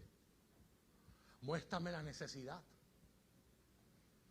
Y de momento habías pasado frente a un montón de personas, habían cosas que siempre están pasando a tu alrededor y no las miraste desde aquel momento. Oye, yo puedo ayudar aquí. Y lo empezaste a hacer y el corazón se te cautivó. Ahí tienes tu señal. Ahí tuviste tu confirmación. O sea, los creyentes pueden usar señales como confirmación, pero con el asterisco, porque con las señales se puede truquear. ¿Están conmigo? Segundo ejemplo. La Biblia dice que hay que desarrollar nuestros talentos y dones. Pero la Biblia no te dice a qué universidad tienes que solicitar. La Biblia no te dice a qué trabajo aplicar. En estas instancias es sabio buscar señales para aclarar la dirección en la que Dios nos está llevando. Tenemos ejemplos bíblicos como Génesis 24. Abraham manda a su criado Eliezer a buscarle una esposa a Isaac. Y él pone señales. Y Dios lo va guiando. ¿Te acuerdas las señales? Y encuentra a su esposa Rebeca. Pero ese es el Antiguo Testamento. En Efesios 5:17 encontramos el llamado del apóstol Pablo a actuar con sabiduría. Dice, no actúen sin pensar, más bien procuren entender lo que el Señor quiere que hagan. Eso se llama discernir su voz, entender su voz, poner señales. Yo desde los 11 años sé que Dios quería que yo fuera pastor. A los 11 años me enteré por primera vez. Pero de eso, a la edad que tengo ahora, han pasado 30 años. Y he aprendido que hay un montón de tipos de pastores. Hay pastores que su fuerte y se disfrutan su vocación es la parte administrativa. Y hacer reuniones de presupuesto, a ellos los apasiona. Y declaraciones de reglamento, y reuniones de evaluación, y fodas, y esas cosas, ellos los apasionan. Yo no soy de eso. Nada de malo. Yo tuve que discernir mi diseño. Eso no es mi pasión. Por lo tanto, puedo rodearme, puedo delegar en gente que me ayude en esas cosas que a mí no me apasionan, para que la cosa se haga. Pero hay pastores de matrimonios, hay pastores de familia, hay pastores de jóvenes, hay pastores de adoración. Uno va discerniendo tu llamado. Quizás hay gente que me está escuchando aquí que carga un llamado pastoral. A medida que vayas progresando en Dios te vas a dar cuenta si tu llamado es para que tú estés al frente de una congregación. Hay que preguntarse, en Puerto Rico, ¿hace falta una iglesia más? Esa respuesta no la puedo dar yo, tiene que dar el Señor. Si usted me pregunta a mí, hace falta cerrar unas cuantas. Pero eso soy yo, el humano. Hay que discernir la voz del Señor. ¿Okay? Te he dado el ejemplo pastoral para que entienda que hay diferentes tipos de pastorado. Hay iglesias en Estados Unidos donde hay pastores de enseñanza, pastores que predican y enseñan. Pero hay un pastor ejecutivo. Hay pastores de familia, hay pastores de adoración, hay pastores de seguimiento, hay pastores capellanes. Tú puedes tener un llamado de Dios, pero aún dentro de ese llamado hay decisiones en las que te puedes especializar. A medida que yo fui creciendo en Dios, aún no era pastor todavía, y ya el Señor me está dando palabras que yo estoy viviendo hoy. Recuerdo una vez que estábamos cantando con los jóvenes de la iglesia en una iglesia en Yabucoa.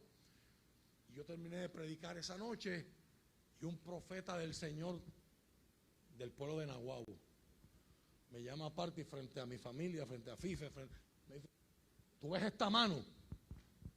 Así vas a ser tú. Vas a tener viajes cortos, vas a tener viajes bien largos, pero siempre vuelves al mismo sitio donde yo te puse. Eso a mí me lo dijeron a los 16, 17 años de edad. ¿Usted se cree que yo entendía lo que me estaban diciendo? Si te enseño el calendario de este año, lo estoy viendo. Lo estoy viendo. ¿Sí? Dios nos va guiando de acuerdo a su voluntad. Así que hoy los despido. Si usted quiere discernir y reconocer la voz de Dios en su vida, número 1, reconozca de dónde usted viene. Efesios capítulo 2, versos del 1 al 3.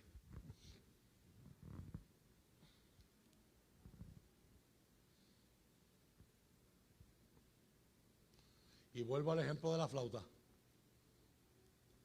El papá quería que el nene que hiciera apreciara las flautas en la orquesta, pero el nene no sabe qué es una flauta y el nene no sabe cómo suena la flauta. ¿Lo viste o no lo viste? Efesios capítulo 2, versos del 1 al 3. Antes, mira lo que Pablo está diciendo acerca de la condición de los que no están en Cristo, no han rendido sus vidas a Jesucristo, no se han arrepentido de sus pecados. Antes ustedes estaban como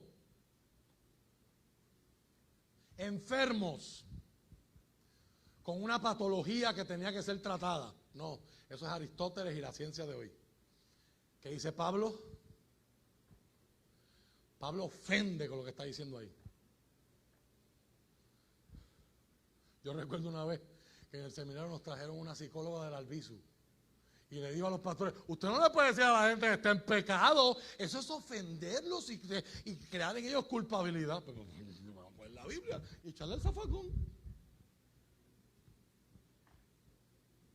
Pues yo parto de unas escuelas, nosotros partimos de otras y nos podemos complementar brutalmente, pero hay cosas que no son negociables. Pablo está diciendo, déjame ver cómo les explico esto para que ustedes no se ofendan. No, ustedes estaban, delante de Dios, estaban muertos. Puedes ser millonario, puedes tener 20 títulos, estabas muertos por causa de tu desobediencia y tus muchos pecados, porque solo Cristo es la verdadera vida. Y tú no lo tenías. Verso 2. Vivían en pecado, igual que el resto de la gente, obedeciendo. Si el verso 1 ofende, mira el 2. ¿Se acuerda de cómo hablamos de Samuel y Saúl la última vez que predicamos? No fui yo, fue el pueblo. Yo no he fallado, yo he cumplido la palabra del Señor. Ustedes vivían obedeciendo al diablo. Ahora mismo estoy viendo gente que estoy sintiendo gente que está afectándole esto en Facebook. ¡Yo! Eso me ofende, pastor. Yo ni tiro piedras ni veo al guardia. Como decía la gente antes. Dicen mentiras. A veces estás obedeciendo al diablo. ¿Por qué Pablo está haciendo esto? Pablo está estableciendo que por nuestro propio comportamiento nadie es digno de tener una relación con Dios. Nadie por obras lo puede lograr. Eso es lo que Pablo está estableciendo aquí. Y lo va a decir en el capítulo, en el verso 9 y en el verso 10. La salvación es por don de Dios para que nadie se gloríe. Pero Pablo está hablando de nuestro estado anterior. El líder de los poderes del mundo invisible, quien es el espíritu que actúa en el corazón de los que se niegan a obedecer a Dios.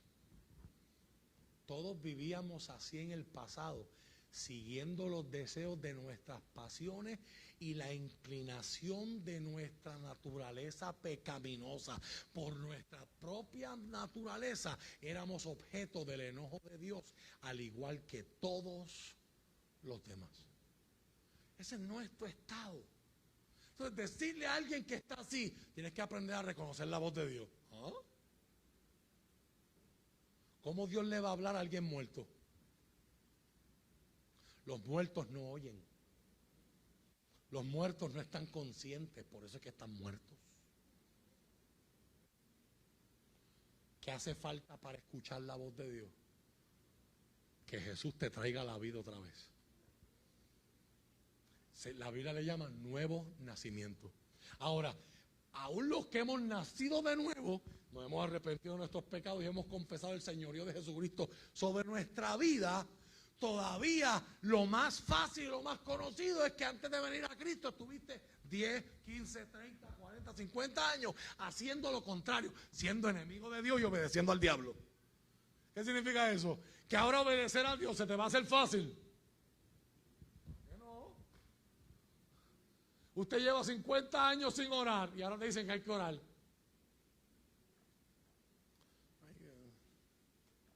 Es que a mí me gusta mejor escucharme a mí mismo. Pero ¿para qué orar si yo puedo hacer lo que a mí me da la gana? ¿Usted me entiende? O sea, usted no está loco por tener las luchas que tiene mentalmente. Romanos 12:2. ¿Cuál es el segundo paso? Tienes que cambiar la mente. Renovar tu mente. Romanos capítulo 2 y verso 2. No imiten las conductas ni las costumbres de este mundo. Más bien, dejen que Dios los transforme en personas nuevas. ¿Cómo? Al cambiarle la manera de pensar. Y ahí la palabra del Señor es esencial. Entonces, aprenderán a conocer la voluntad de Dios para ustedes, la cual es buena, agradable y perfecta. Esos son los planes de Dios para tu vida. Esos son los adjetivos y los atributos de la voluntad de Dios para tu vida. Buena, agradable y perfecta. Si tú te vas por tu propia voluntad, estás diciéndole a Dios, yo no confío en la tuya. Y esto es tan magistral que ya yo no tengo que explicarte esto, porque Danielita te lo explicó excelentemente bien. Un teléfono te dice, te va a recoger Rafael Torres y él es tu chofer. Y tú te montaste ahí, sin saber si ese es tu último ride. Y resulta ser que Rafael Torres es Hannibal Lecter. A usted no, hay mucha gente ahí que no sabe quién es ese señor. ¿Verdad? Es un asesino en serie. Y tú eres la última, y tú eres la próxima víctima, pero tú te montaste. Te vas a operar y tú no sabes si ese cirujano que te va a meter mano viene de pelear con la esposa y viene por el techo. Tú no sabes. Tú no sabes si el día anterior se fue a dar par de palos. Tú no sabes si ese piloto viene con la mente clara o la mente no clara. Tú sabes que tú te sientas y te dicen, abróchese su cinturón.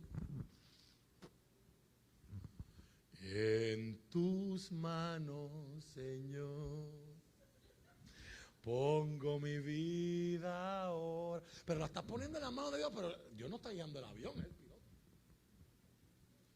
Y confiamos en alguien que no conocemos. Y nos ponen la anestesia general y dice, cuente de 10 hasta el 1. Y tú no sabes lo que va a pasar en ese quirófano. Y acá entre nos, es mejor que no sepa. Solo algunos como este saben.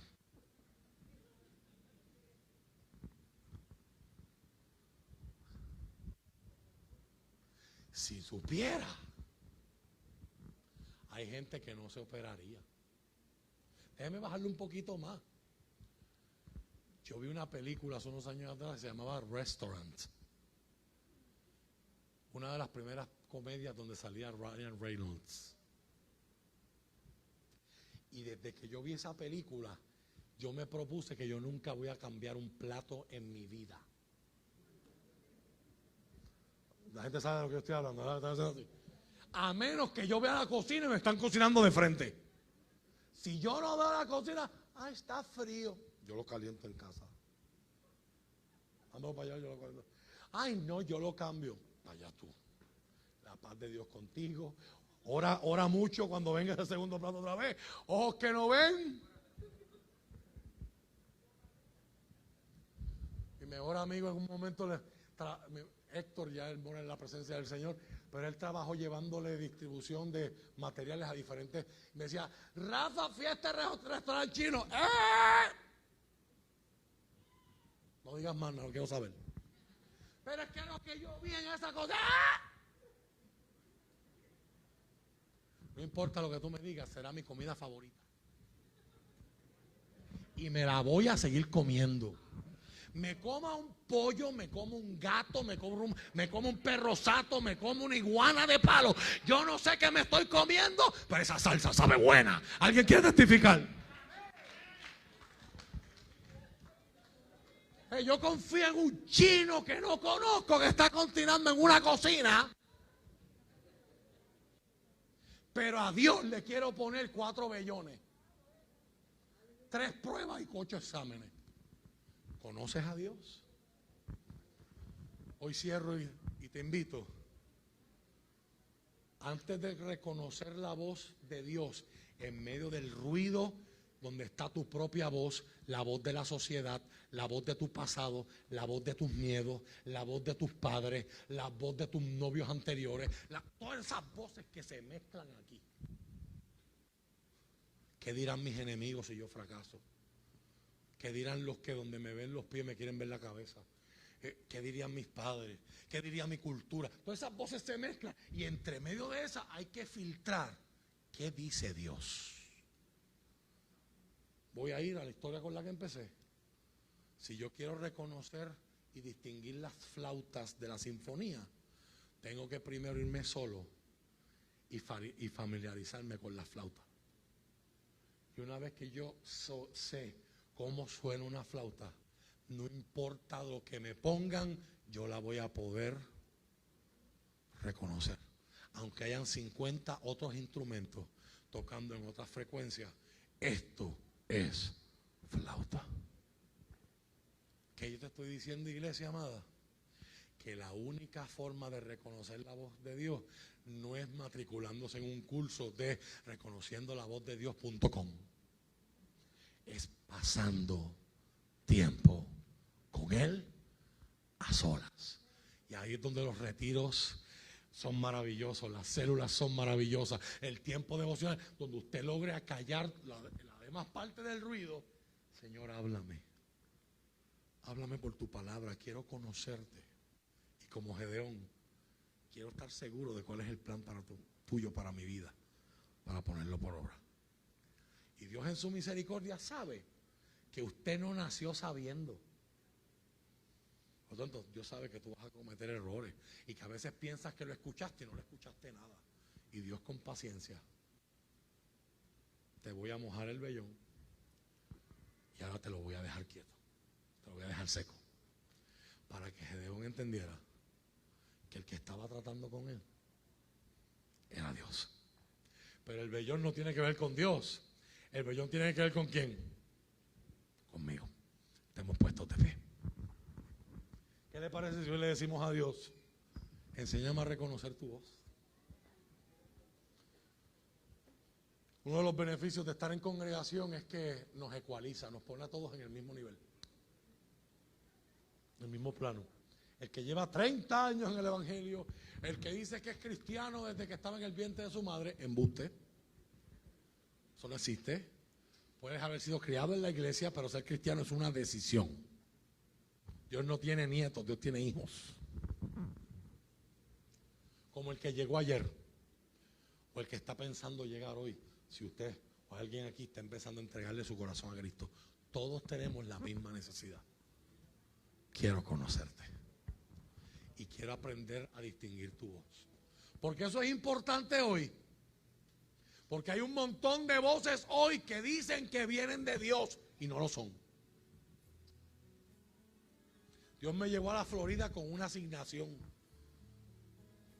y no tengo palabras para describirte el sentimiento de satisfacción que se produce saber que uno cumplió.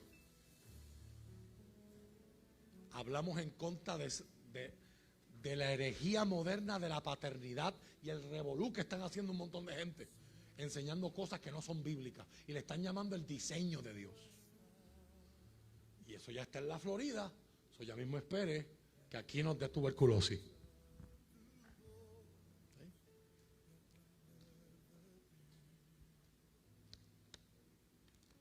Porque aquí ya 2 famosos evangelistas se los llevaron los panchos con ese revolú. Ya están en esa movida. Y estamos viviendo en un tiempo donde la gente le da más influencia a los evangelistas que a los pastores. Y desde la pandemia, ¿sabe qué pasó? Que ahora todos los evangelistas quieren ser pastores. Pura coincidencia, eso es otro tema, eso es otra historia, eso es otra predicación. Si usted no conoce la voz de Dios, cualquiera te puede decir, así te dice el Señor. Esa esposa tuya, Raúl, está molestándote mucho. Y tenía una guagua que corría muy lindo y se antojó de una nueva. Te dice el Señor, búscate otra. Y allá sale Raúl. Dios me habló. Voy a dejar a Brenda que me maltrata y me voy a buscar una que me trate bien. Por si acaso, él se pasa haciéndole ese chiste a ella todo el tiempo, ¿verdad? Después usted lo ve en entrevista. ¿Y qué vaya a hacer? Y el hombre vaya a hacer, dice, porque Dios me dijo. Dios no te va a decir nada que vaya en contra de la palabra. La palabra dice, en lo que Dios ha unido.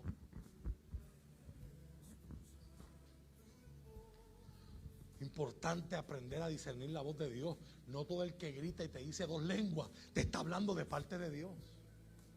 Incluso gente que ha venido aquí, que los tenemos en alta estima y los respetamos como hombres y mujeres de Dios, como humanos que son, se pueden emocionar y se pueden equivocar.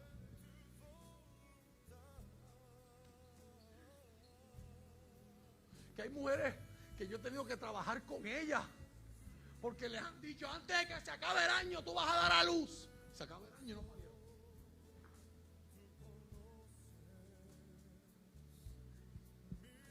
La Biblia es clara. Sea todo hombre mentiroso, solamente Dios es veraz. Deuteronomio 18. Si es Dios el que habló, lo que Dios dijo se va a cumplir. Si no se cumple, no es Dios. Yo no quiero que te envenenes y te desilusiones con Dios por palabras que no vienen de Él. Iglesia, lo que yo estoy hablando hoy no es opcional. Es indispensable que los que somos creyentes, así seamos the last of the Mohicans, así seamos los últimos que quedemos sobre la faz de la tierra, porque a veces yo pienso que esta es la última generación de cristianos y estamos viviendo el último tiempo. Pero aun si eso fuera cierto, necesitamos dejarnos dirigir por Dios, porque en un tiempo de tanto engaño, dice la palabra, aún los escogidos serían engañados si los días no fueren cortados. Así que lo que yo estoy hablando hoy no es teología de salón de clase de allá, porque Rafa se mete a buscar unas cosas y le saca 5. Esto es de vida o muerte. Así que si tienes que orar como un niño hoy, ¿por qué no le dices a Dios, enséñame a distinguir la flauta? Antes de conocerla en la canción, en la sinfonía, en el ruido, saber que Dios está. Cuando uno desarrolla eso, hermano, cuando Dios desarrolla eso en uno, la paz que se produce, tú estar en una tormenta y a pesar de que el viento está rugiendo, en medio de eso tú puedes identificar el Dios que canta. Yo sé que muchos no entendieron lo que acabo de decir. Póngalo en pausa, cuando hablemos del libro de Job, usted me va a entender.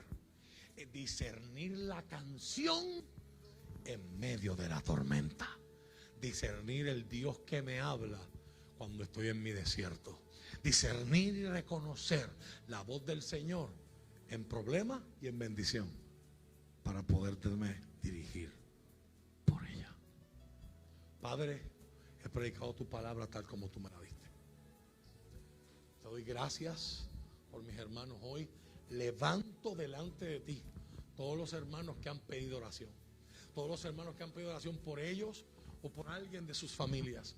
Señor, te pido fortaleza para los que sufren. Te pido sanidad para los enfermos. En el nombre de Jesús. Señor, Padre amado, mira a todos nuestros hermanos que se han comunicado. Padre amado, en esta hora enviamos tu palabra. Los ponemos a todos ellos delante de ti. Y nosotros, Señor, te pedimos hoy, necesitamos reconocer tu voz. Necesitamos que nos ayudes en nuestra incredulidad. Ayúdanos a que lo que hizo Gedeón no se convierta en un patrón por el que vivimos nuestra vida, sino una vez que discernimos tu voz y sabemos que tú quieres de nosotros, podamos movernos en obediencia y en fe. Ayúdanos a caminar por fe y no por vista, como aún en estos baby steps Gedeón lo estaba haciendo. En el nombre de Jesús. En el nombre de Jesús. Señor, si hay alguien hoy que necesita hacer lo que Gedeón hizo, Necesitas ser lleno de tu espíritu. Pero antes de que eso pase, hay que romper altares de Baal. Hay que romper compromisos con el mundo. Hay que dejar de obedecer al diablo. Hay que salir de ese estado de estar muerto. Eso solo tú lo puedes hacer. Hoy clamo, Espíritu Santo. Tú eres el que convence de pecado y provoca en el ser humano un nuevo arrepentimiento. En el nombre de Jesús. Imparte vida. Salva personas. Y que hoy gente se reconcilie contigo como consecuencia de esta palabra. Te lo suplico, Señor. En el nombre de Jesús. Amén. Y amén.